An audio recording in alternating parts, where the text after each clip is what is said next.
Uh, Good evening, everyone, and a warm welcome. Thanks for joining us today. It's our next webinar for Digigrad. We have three amazing panelists with us today. I'd like to firstly welcome all three of them. A warm welcome to Jatin Nagori, to Dr. Cynthia Prabhu, and Mr. Rajesh Srinivasan. A warm welcome to all three of you. Thank you. Thank you, Vikas. Yeah. Hi guys, thank you. Yeah. Going to quickly introduce each of you, and then we'll get started. Mr. Jatin Nagori is manager for the one-year PGPX MBA program at Ahemedabad and was managing the two-year PGP program prior to that. He has about 35 years of experience in the education sector, and he was actually instrumental in driving international relations for Ahemedabad and taking the student exchange program across top B schools as well. So warm welcome, Jatin. Thank you. And of course, one of our founders, Sunil, as well as Abhishek, who heads Digigrad, are alums of Ahemedabad, and both of them are part of the session as well. Next on board, we have Dr. Fatima Cynthia Prabhu, a dentist by education. She is specialized in bioinformatics, and she headed Apollo-wide dental chain across 17 cities and 75 centers as General Manager Operations and Business Development, and is now heading Business Development and Marketing as Senior General Manager for Dr. Mohan's Diabetes Specialty Centers. And it's, of course, now the #1 chain across 32 cities. A warm welcome, Dr. Cynthia. Vikas. Thank you for the opportunity. Absolutely. And finally, we have Mr. Rajesh Srinivasan. He's an alum of IIM Lucknow and a gold medalist from the two-year MBA program. He currently consults brands and startups on their marketing strategies, and he has a vast experience across the marketing sector. And he's also the author of a book called The Marketing Success Formula, which is also an Amazon bestseller. So warm welcome, Rajesh. Thanks, Vikas. Happy to be here. Perfect. Great. So I think I'm going to quickly dive in and put out our first question out there, which is, with the pandemic going on, what is your view in terms of which industries are going to be affected the most, and possibly also which industries will benefit from the pandemic, so that job seekers and career opportunities can also be looked at in those sectors? Maybe we can start with Jatin. You can start with it. Yeah, well, so we all are passing through the pandemic, and we are aware that the Indian economy and all the industries are more or less affected with this crisis. But I would like to say that the main affected industry, if I could see today, is the aviation and the tourism. In India, we always see that March to June, July is always a vacation period where people fly too much, people go away and visit the places. And our economics also says that the contribution to GDP for aviation is around 2.4%, and for the tourism is around 9.2%. Right. And these sectors also give the employment for about 42.7 million people in India. So this is the highly affected industry. Again, I will not restrict to these 2 points only. I will also go ahead with the building and the construction. Nowadays, the construction is also a very, very huge industry across the globe.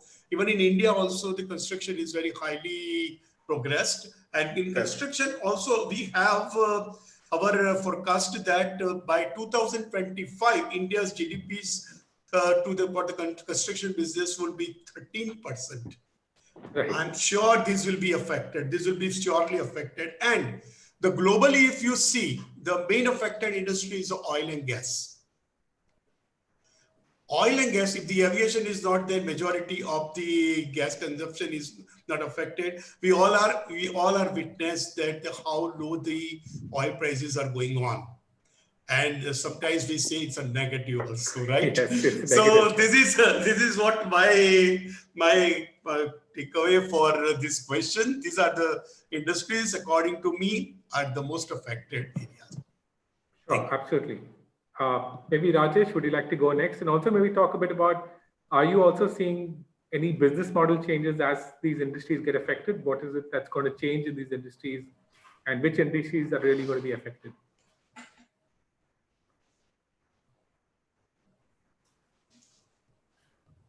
Rajesh, you're on mute. We can't hear you. Your microphone, please unmute your microphone. Yeah. Am Yes, I audible now? Yes. Yeah.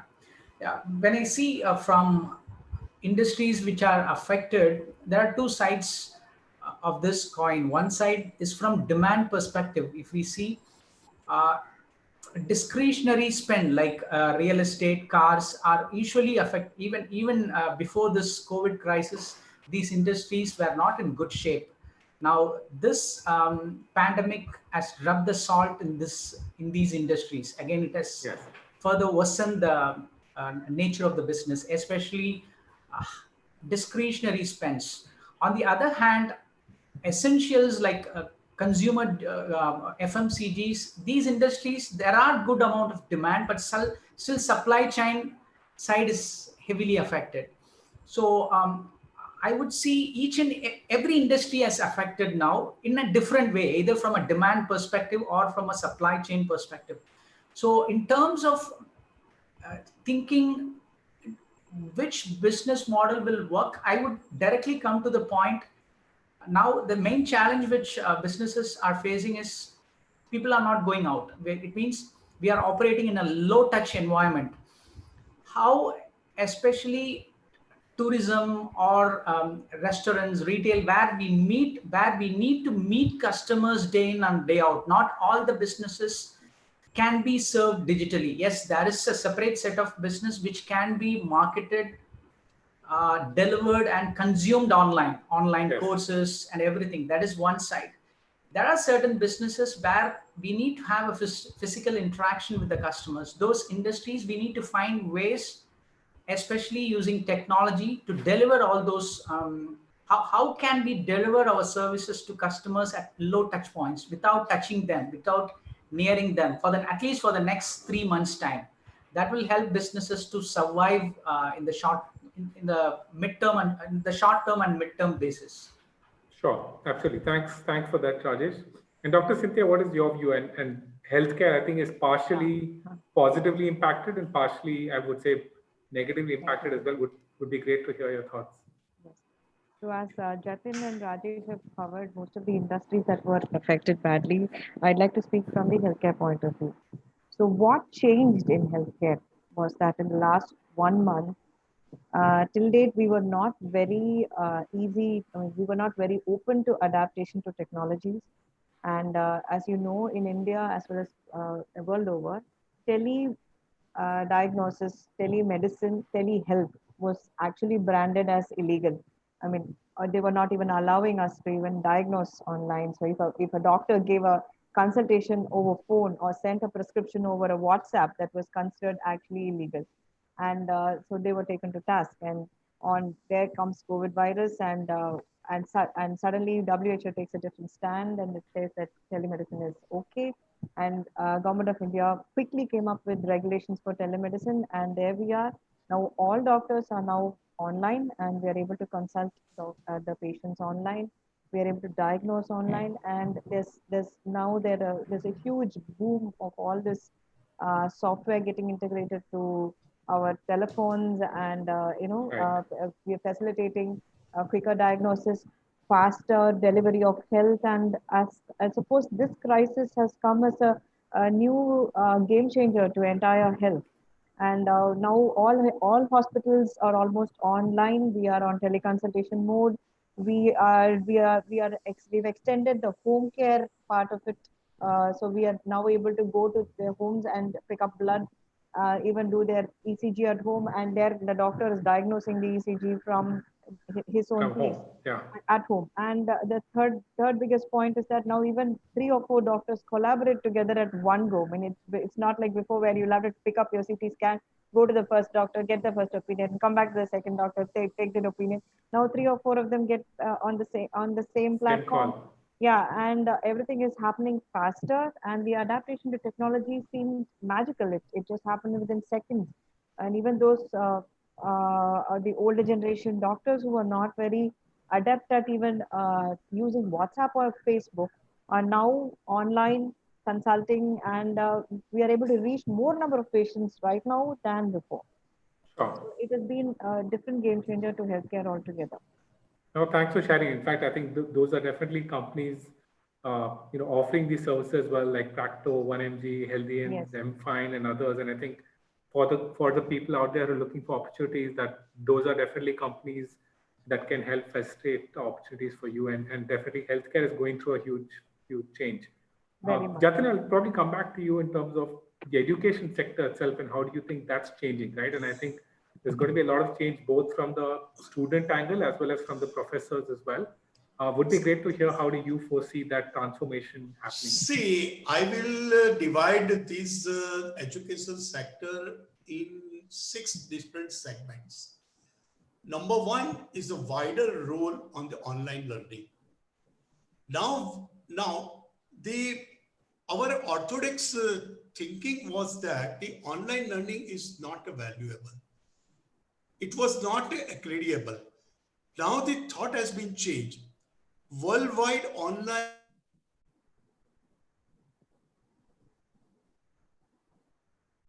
have adopted that online learning. Yes. So if I say my example, I'm just not quoting as some courses. If I say that I'm heading one year MBA program which is called PGPX. It is for the executives. People have made that this executives program may be for the weekend, maybe for the part-time, maybe the online, right? Now, because of that, we had to give the clarity to each candidate who was interested in the program. We had to give them the clarity that, no, this is a residential full-time program. You have to come down to the campus and you have to attend it. So now this whole concept has gone out, whether the online or that. I would add one line here that recently in the last week, we inaugurated the same program, 15th batch we inaugurated. Normally it should be at the campus, but we thought that why these all students who have already resigned from their jobs and they are sitting, why not to engage them with the prospective learning? So we inaugurated virtually. We have already started online classes and it is going very, very well. People have appreciated and now we will be taking them to the campus when the lockdown will be lifted.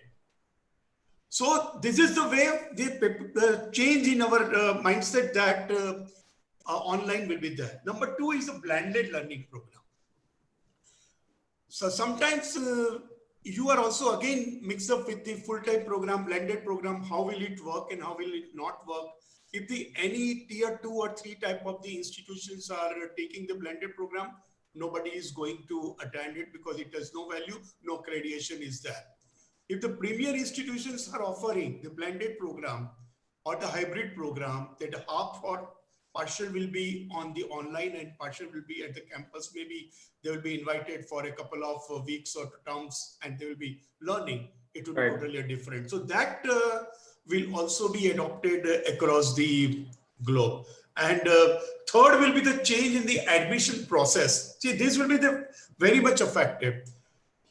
In India, there will not be a problem because in India, all the terms are starting in the June, July. They already finished the admission process and everything. But if you look at the global universities, where their terms are starting in the September, fall, yes, their admission process is still going on. Though they give the admission based on the GMAT, GRE, the SAT, and this TOEFL and IELTS, all online exams are now blocked. Recently, GMAT has started some online exams writing from the home, but I'm not sure whether it is working well or not, and how it will be accepted by the universities, I'm not sure. But because of the score is not getting, students will not be able to apply. And the foreign universities are depending on the international students. So they will have to make some changes in their admission process. That will be the number 3. Number 4 is the students will prefer to now study closer to their home. Why? Because if you are going to get majority of the programs in the online mode, then why should we leave the home and settle somewhere else? Sure. So now the people mindset is changed. They will try to save economically. They will try to spend the money as the requirement, not haphazardly that let us go and study USA. No, if USA is giving the online study in India, okay, fine, let us study. We want a degree. Okay, and then again now the US, you have a question of after the studying at USA, what will happen to your H-1B visa, or you will get the job or not? It's Which still is a also question. Yeah. So if you are only interested in learning, you learn at sitting at India or sitting at some other country and gain your knowledge. Next is the financial loss. This is the heavy financial loss is the major reason for all the academic institutions. I was discussing these with my higher authorities like Dean Director and the chairpersons just last weekend. And they indicated me, Jatin, we are going to have a heavy loss. If IIM is talking about this, about the heavy loss in this year, it is not because of the programs are not starting, but we have the other revenues which we are not going to get it. But if I foresee about the international universities like Harvard University, I have got this one important news from the Harvard that I will just read out where it is that Harvard is going to freeze the salary of the faculty members, not for the staff. They are going to stop the all reward program, other cultural program, any other scholarships, any other rewards, everything will be stopped because they have a revenue loss of nearly $115 million, which will restrict their surplus for $22 million. It's a huge amount. So to regain this all loss and the surpluses, it's very, very difficult for anyone. And the last one is the entire higher education ecosystem will see a major transformation. It's going to be transformation.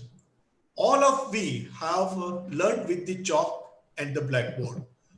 Now it will be on the one technology-driven device. At one place, all technology device will give you the all education at the time.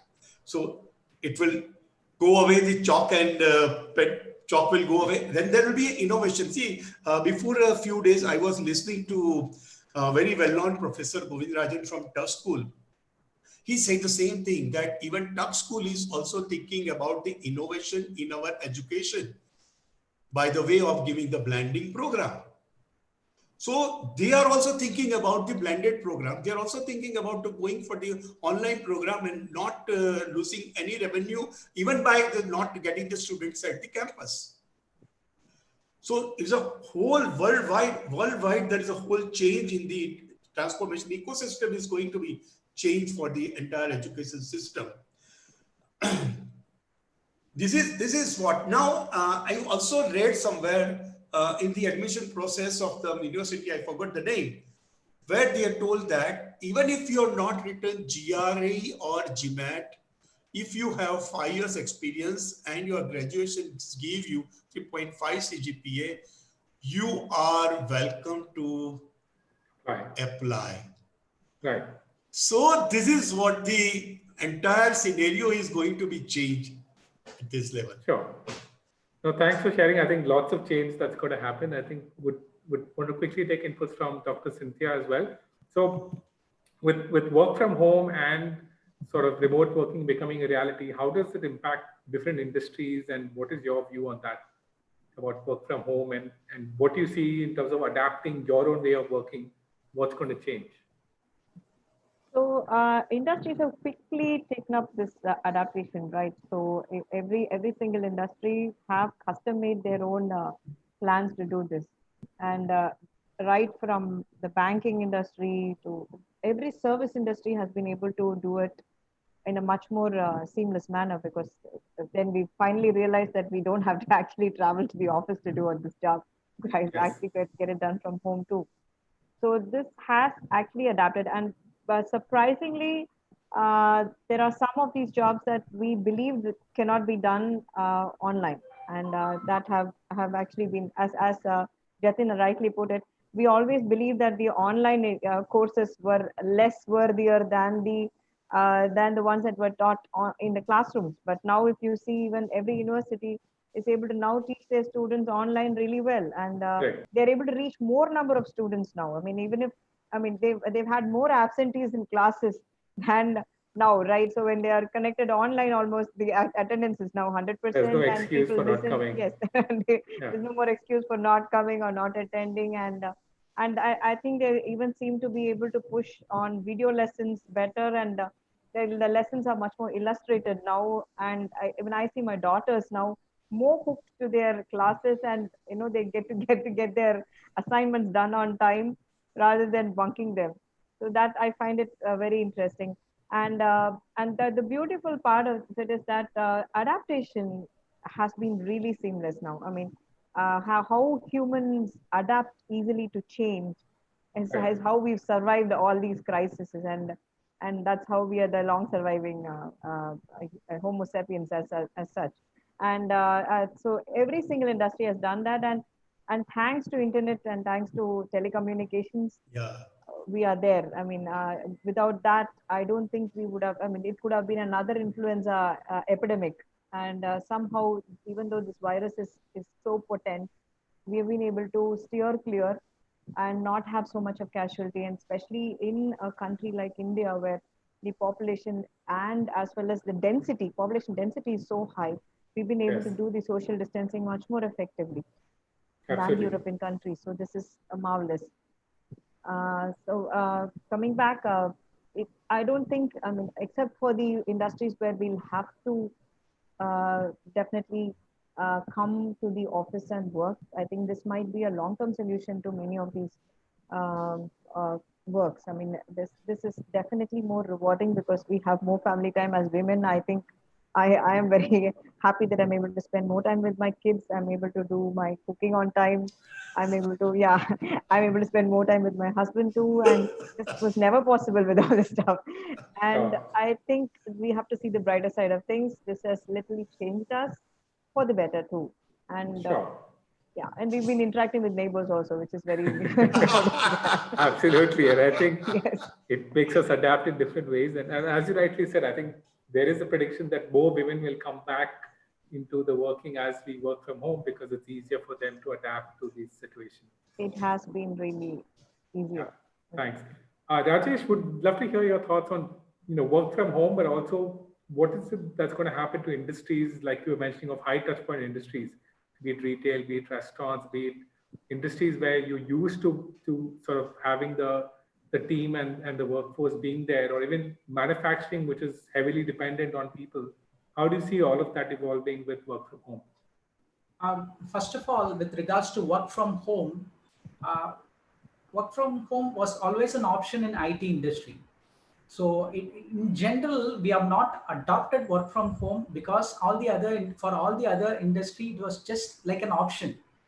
Today, the reason why most of the industries are working from home is because of one simple truth, which we all know. We don't have any other option. So when we burn back all the bridges and tell you have only one option, we are forced to adopt this. I don't see work from home is possible for all the industries, given the nature of how a business operates. As you rightly said, businesses which needs to meet customers, businesses which operate on a physical front like retail malls, theaters, they need to come out of this work from home. They cannot, admin related jobs can be done inside the home, but you cannot serve your customers physical when you serve your at a physical touch point to a customer.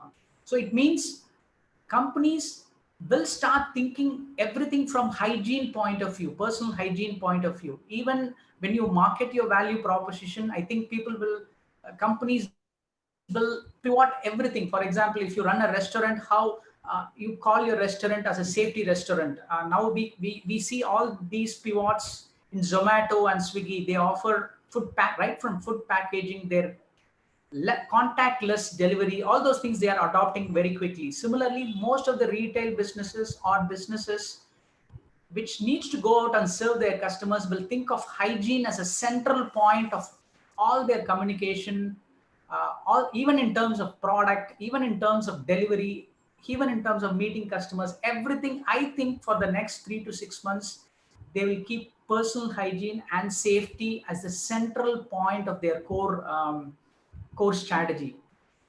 Even tourism for that matter, aviation for that matter, everything will revolve around when we open up the lockdown.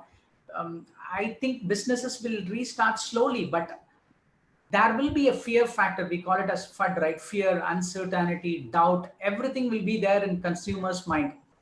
It's the responsibility of companies to pivot and rethink about their value proposition. How can you bring in technology? How can you collaborate with healthcare professionals in your business, even and adapt your whole approach to businesses will quickly open the way to them. Sure. No, that's great, Rajesh. One more thing I would like to ask you, Rajesh, is, how do you see, we've been propagating learn from home and learning and seeing how people can actually use this time to take up online learning. Are there any other tips that you have for people out there who want to find a job, who want to be employable? What can they do during this time? What can they do differently to stay employable and get a great job once the lockdown's lifted? So core skill sets are definitely going to be there is going to be demand for core skill sets and knowledge. There is no doubt about that. Maybe we need to adapt to this situation. But I would say this lockdown period, or maybe even next till May month, for me personally, I'm learning a lot of things. I call this as Renaissance time. I don't get this type of time when the business opens up. We move into the tactical side of things. Now, absolute peace, absolute harmony inside my home. This is an ideal situation for, I think, for people who want to do all the reskilling, go back, and it's high time they can use this to do some courses related to their, if they wanted to upgrade their skill sets, they wanted to develop a new skill set which is going to be relevant in the next 3 to 6 months or next 1 year time. I think this is the right time to take up courses. I'm doing it personally, and even I've used this time to write a small book, Nice. and we have launched it also. So that's great. That's great to hear, Rajesh. I think that's another tip for people to learn and also write a book and publish it. And it's actually possible today, and Rajesh is an author as well. Jatin, would love to come to you. I think there is a question as well from Kishore, and I would want to tie in that question with my question is, there are companies out there who are scaling down. There are companies who are letting go of their employees. There are companies cutting down their costs.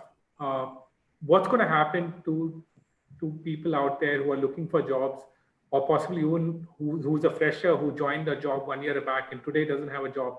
What should somebody like this be doing?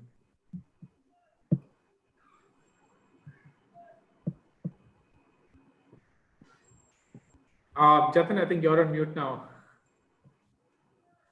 Sorry. Yes. So I think, Vikas, this is a very relevant question during the lockdown period is going on, and where the economy is also affected at a global level. I will just give you one example of two different scenarios. Yesterday, I was talking to one of my friend of my age at USA. In just a general talk, he said that, Jatin, I am laid off from my job. You just see that when a person is the age of 55 years and is working in the same organization from last 30 plus years. Yes. So I said, what will you do? So I had nothing to do. My organization, you wait when the business will start and we will find that your help is useful in the business. So we'll call you again. And I said, what you will do? So in the USA, they have a right to get the unemployment allowance. In India, it is not. Yes. In India, when I go through the LinkedIn, many posts are there. My job has gone, or I am paid off. Something is there. If any profile is available for me, please get in touch with me. Yes, it is there. The whole scenario is going to be for at least another 18 to 30 months, because what the economy will be restored. And because if we go back to 2008 situation, it took around 1.5 to 2 years to get back to the normal vibration of the industry and the economy. The same is going to be happen here, that it will take nearly 18 to 30 months. My personal thinking is that if the job has gone, they should utilize these couple of months or for a few more months to upgrade their skill and come back with the same capacity where the jobs are available. Or if, let Cynthia said that a few doctors which are very orthodox and they are not adopting the online, and the same will be in our society for the job seekers. If they are not habituated to the work on the technology mode, they should learn, they should adopt, and they should come out of their own thinking, and they should come out of that. Again, if time permits and if they are very expert, they should try to get it with a freelancer. So freelancer job, if like content writing is there, if you are into the digital marketing and you are working very well, you can consult, because the companies will not bothering to pay a lump sum amount to get their work done, rather than engaging for the full time. So I will give my more weightage, and I will suggest that they should adopt and they should try to work as freelance. This would be my 3 advices to the. Perfect. That's great. Would love to hear Rajesh or Dr. Cynthia, anyone of you would want to add to that? What should a job seeker do today, especially if they're out of a job? Yeah, I truly agree with that Jatin's point of view, Vikas. Here now the challenge is for companies, purely seeing from companies' perspective, they don't like to have a fixed cost in today's scenario, especially for the next 3 to 6 months time. Definitely they are not going to consider that, but at the same time they have a need. They need to perform their job at a minimum level. So for which, even if you're asked to leave the company, I would request that particular employee just to check with their bosses or their immediate managers whether is it possible to, even for at a reduced, they can start negotiating and think like a freelancer. We can even offer the same service to them at a lesser cost and try to do that to other similar industries also. When you accept your employment as a freelance, you're no longer bound to work for one single company. Now with the help of platforms like Freelancer and a lot of other freelance platforms are there, you can go and start marketing your skill sets in Freelancer. You can open up your account and start posting your requirements there. I think that is a good way of approaching this pandemic situation, because definitely companies are going to look into their fixed cost and admin cost. And when we are thrown out of the company, I think we need to go back to the fundamentals and see that what is our core skill set. And this core skill set can be applied not only in one particular industry. For example, if you're a content marketer, this content marketing skill set can be applied in wide variety of industries. Digital marketing can be applied in wide variety of industries. I think if we relook at our own core skill sets and the market demand, the intersection of this will create huge opportunities if we start thinking like a freelancer. Perfect. Thanks for the charges, Dr. Cynthia. Would you want to take that question? Also, want to add on a question that's coming from Kiran Goswami on, apart from online classes and certifications, what more can I do to value add to my skills? And also your thoughts on overall, what should someone be doing? What I have been seeing right now is that, the world right now is on an all control delete mode. I mean, Yeah. we're just shutting down all the unwanted programs that have been running till now. And whatever layoffs that I have been seeing right now is, I have a feeling that people have looked at their balance sheet at the end of the year, and the corrections that were due have happened in a rapid fast fashion. I mean, it is actually flap cutting, and we've started looking at our bottom lines Closely. much more keenly, and found out if there were any redundant jobs, and we've been able to now we've been appreciating, the line between white collar blue collar is now disappearing, and we now appreciate all those who are hands on, have been able to be have been able to help us ward through this difficult period. I mean, if you look at the health industry as such, the nurses, the ward boys, the cleaners, and the home care people have literally sustained the health industry through now. Okay, so while the doctors have been I mean, they were the ones who had to take the extra burden and the extra. So now we know who the important people are. Now we know who have to be rewarded, and where we can cut slab and relocate. And probably this is a huge equalizer. I mean, this situation has become a huge equalizer where, the top brass, I mean, what you say, the management, what we called, who are the highly paid, Right. have taken the toll and have actually redistributed the payment pays back to the people who actually need it. So which is actually a huge equalizer right now.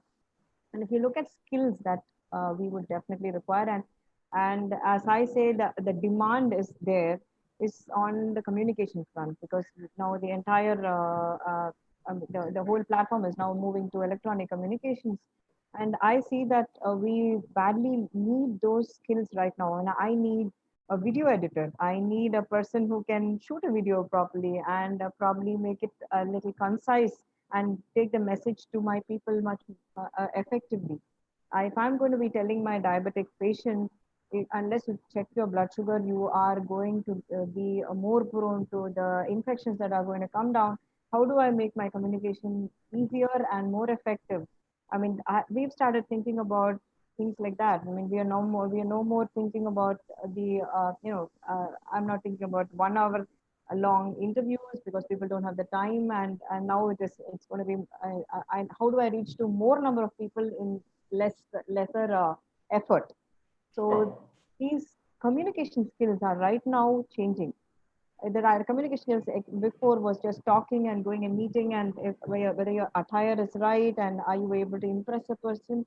Now it has come down to how digital you are. I mean, how fast you can make a message go through to another person. So I think the skill set need to be tuned more towards communication now.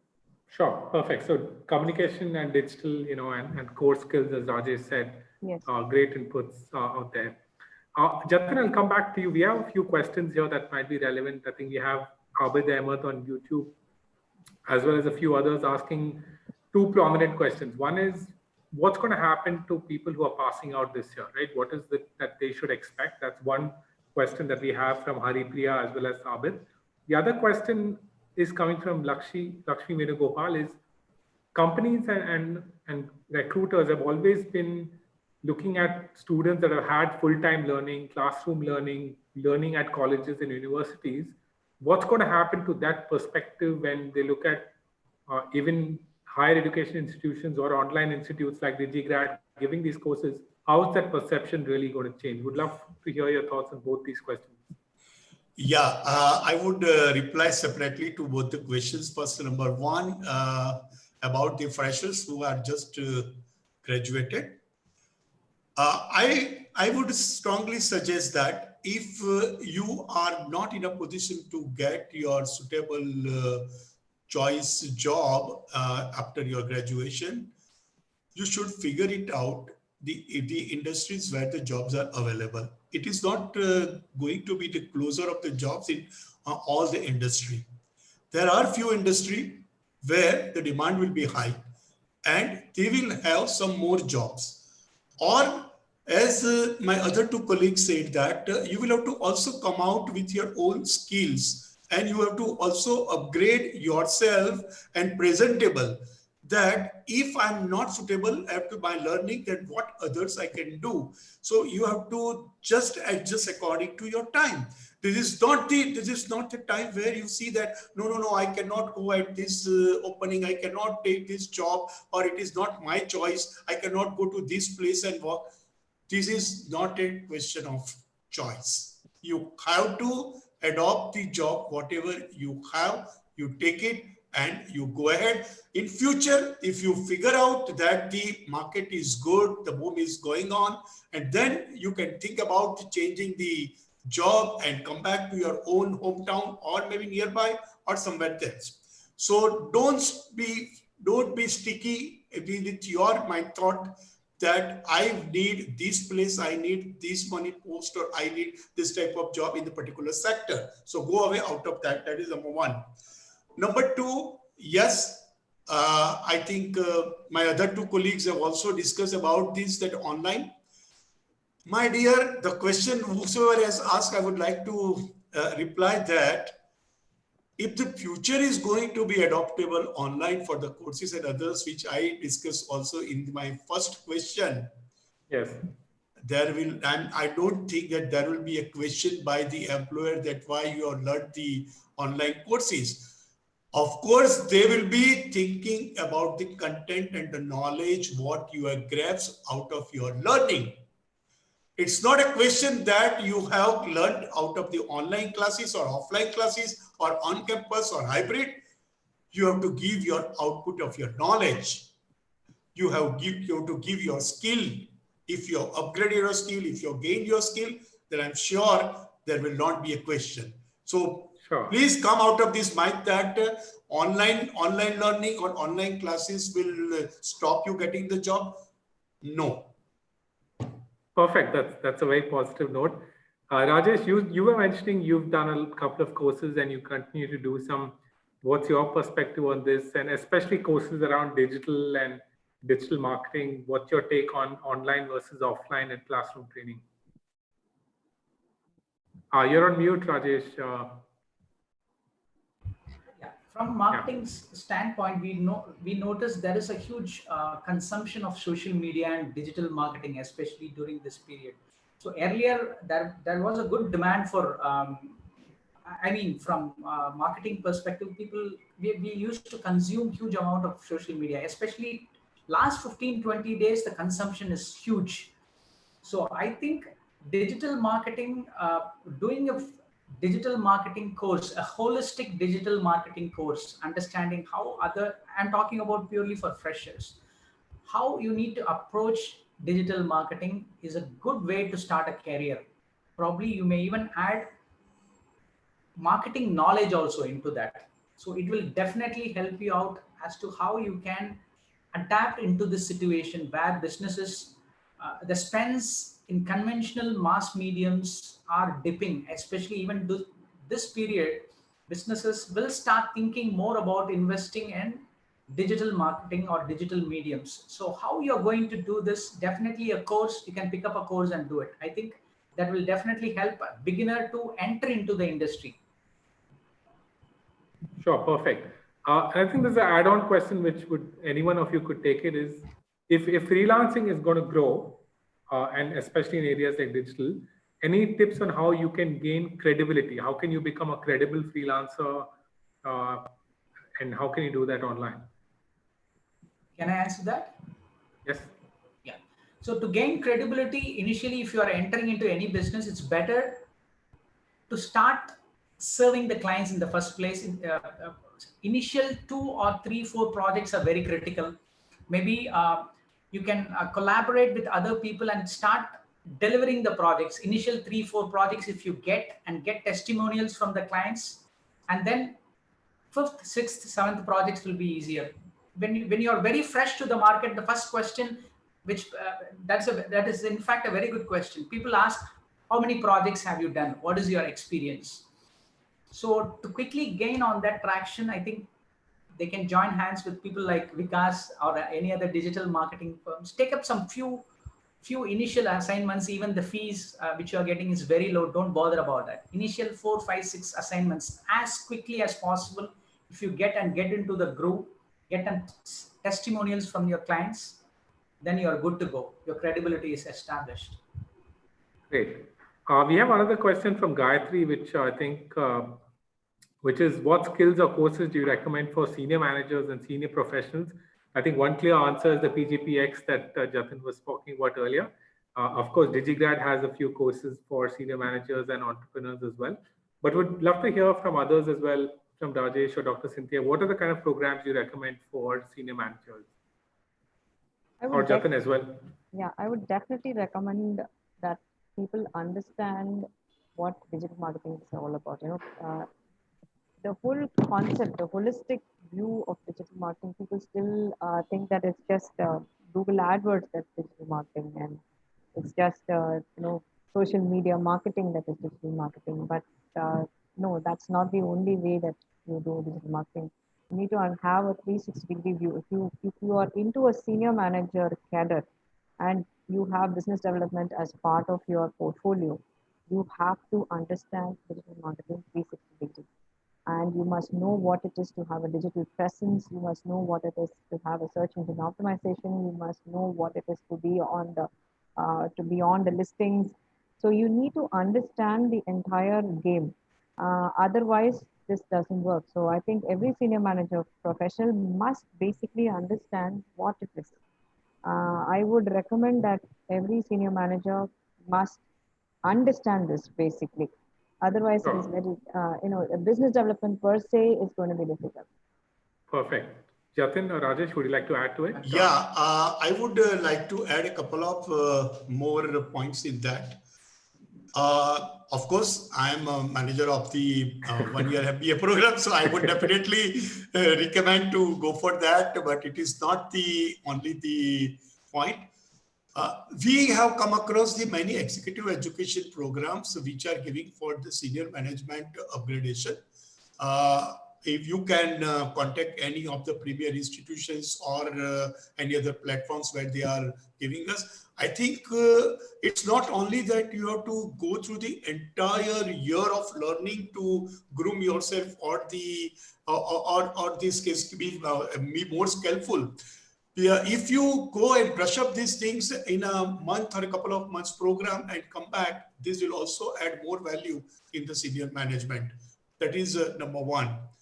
Number two, like some institutions have also given these blended programs based on the especially analytics. I think analytics in the future is a very good, and that requires a lot when you are reaching at the senior management level, because the decisions will be based on your analysis and analytical knowledge. So that will also upgrade you to go for the course.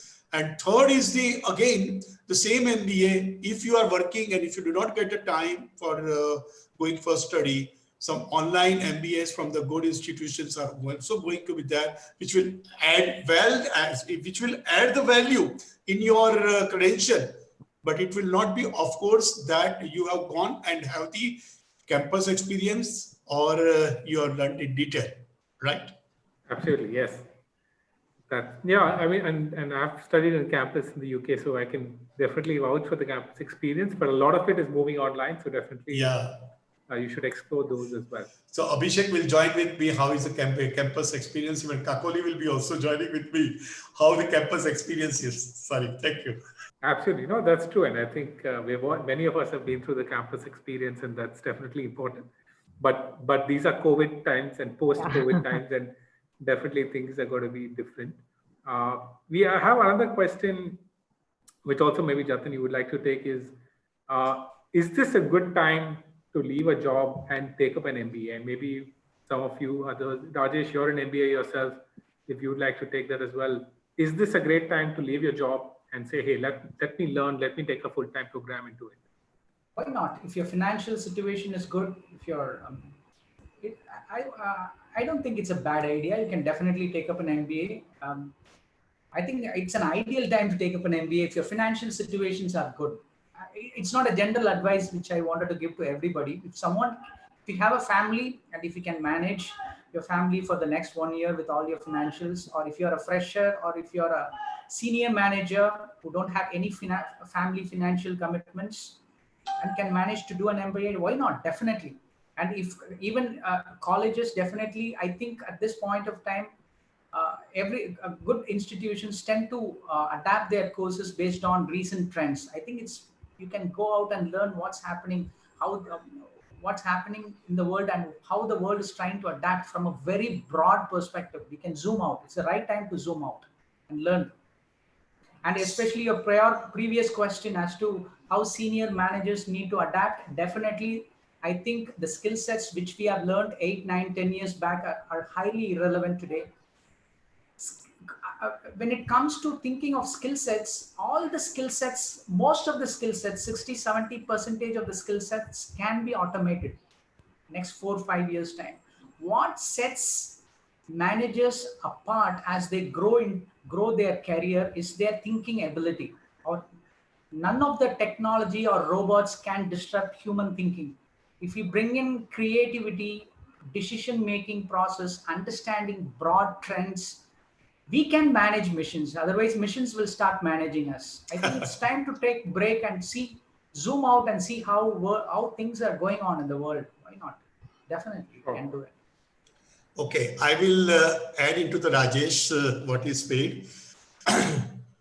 I think this is the correct time if you are thinking to go for MBA or the MS, subject to, again, the same thing, if the financial situation is good and you can manage to run a couple of years or maybe year. Why I'm telling you a couple of years, a year is for the learning, and another 1 year means you are losing your salary or something for 1 year. So it is counted as a double year, right? So this will be a good time. Yes, if your spouse is also working, then it will compensate your loss partially. And you will also you will not have to worry how my house will run and how my children will be fed. So that can be also possible. And third thing, when you will come out, I'm sure the economical situation across the globe will be quite improved and the demand at the different sectors will be emerging. So that is what I say, that yes, if you are thinking to go for MBA or MS or something else, whatever you want to do, please go for that, subject to the conditions which I expressed. Thank you. Perfect. So I think we have time for one last question, which I'm going to take, which is Gayatri's question on the fact that MIT and other Ivy League schools actually have a lot of online courses, and they have a 6 to 9 month digital transformation course. Should I take that? I think there are many courses out there on digital, and Digigrad is one of them that offers that. And the only reason I think we would recommend Digigrad is because we are practitioners. We do this day in and day out. And we understand what it takes, and we are one of the fastest growing independent digital agencies in the country, and that's why we would recommend Digigrad for a digital course. So thanks for your question, Gayatri. I'm going to quickly close with each of you giving one last tip to the job seekers out there. What would you recommend them? One last tip that you want to leave with? I would say follow your passion always. Your passion works. So if you, and passion, and secondly, your innate talent. If you have an innate talent towards something and you have a passion, and you will definitely be a winner. I mean, you will be a path breaker anyhow. You will find your own path. So that is very important. Unless if you don't have a passion for something, please don't do it. So that's something that I would definitely tell anybody. That really helps. Perfect. And someone who's come with passion of 20 years in healthcare. Thanks for that, Dr. Cynthia. I would also suggest that you have to do your own analysis.